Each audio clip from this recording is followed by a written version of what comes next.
श्री हरिवंश, हमने question number 2 करा था, लेकिन वो किसी कारणवश मेरी वीडियो ना डल नहीं पाई थी सेकंड क्वेश्चन।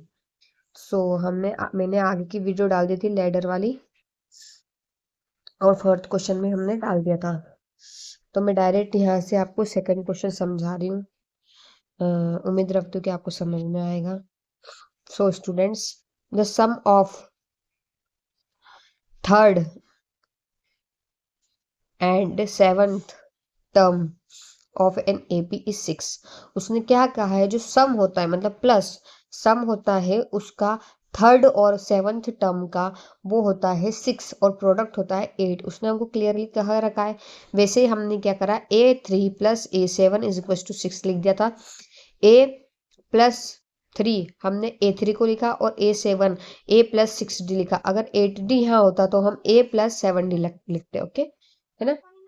देन हमने क्या करा था, इसको हमने सॉल्व करा था। A+A 2A और 2D plus 6D 8D is equal to 6। हमने इसको अरेंज करके एक इक्वेशन बना ली थी, और इस इक्वेशन को हमने इससे क्या कर दिया था, 2 से मल्टीप्लाई कर दिया था। ठीक है, सॉरी डिवाइड करा था यहाँ पे। अच्छा है अगर वो डरी नहीं तो यहाँ पे डिवाइड। ओके,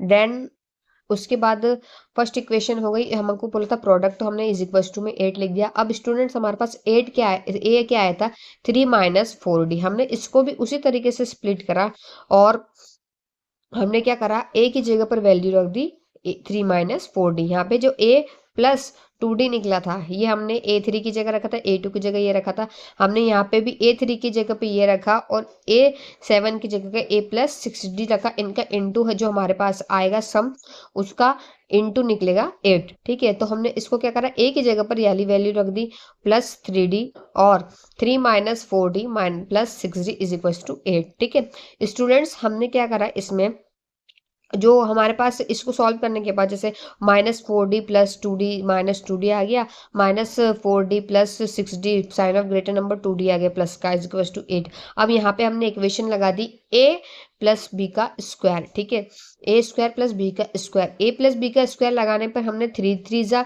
9 तो लिख लिया, 2 2 × 4 तो लिख लिया। अब D का भी स्क्वायर होगा तो D का हमने स्क्वायर लगा दिया 8, और इज इक्वल टू में 8 रखते गए हम। -4D² हमारा आया, इधर ही रहा, और 9 हम उधर ले गए। ठीक है, माइनस हुआ तो -1 बचा यहाँ पे।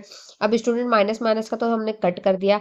D² इज इक्वल टू 1/4 बचा था हमारे पास। 1/4 बचा तो हमने क्या करा, उसका स्क्वायर निकाल दिया। इस स्क्वायर को उठा के इधर लिया। अब इसका स्क्वायर क्या हो जाएगा स्टूडेंट, प्लस माइनस का 1/2। तो हमारे पास D निकल गया था 1/2। अब हमने D हमारे पास निकल गया है, हमको एक XS16 फाइंड करना है। ठीक है ना, लेकिन हमने क्या करा, पहले पुट कर दिया। जैसे हम हमेशा D निकालने के बाद पुट इन इक्वेशन नंबर 1 करते हैं, वैसे पुट करा 4D। ठीक है, काटा पीटी करके हमारे पास A1 आया। SN is equal to N/2 2A + N-1 × D। ये वाला फॉर्मूला हमने लगा दिया। N की वैल्यू 16 हमने पुट कर दी। ठीक है, 2 × 1 2, 2 - 1 14, 14 - 1 14 plus sorry 16 - 1 15, 15 × 1 as it is 15। ठीक है, 2 1 ज़ा 2 8 ज़ा हमने कट कर दिया, 8 और प्लस इसको प्लस करा हमने तो 19/2 बचा। 2 1 ज़ा 2 4 ज़ा कट करा हमने, 4 × 19 करा, तो हमारा आंसर आ गया था सम ऑफ 16 निकला था हमारा, मतलब S60 निकला था हमारा 76। ओके स्टूडेंट, सो वीडियो पसंद आई हो तो लाइक करें, सब्सक्राइब करें। आई नो इट्स, मुझे समझा देना चाहिए था, लेकिन स्टूडेंट्स मेरे पास टाइम नहीं है, इसलिए मैंने आपको वैसे ही समझा दिया। ठीक है, सो श्री हरिवंश, वीडियो पसंद आई है तो लाइक करें।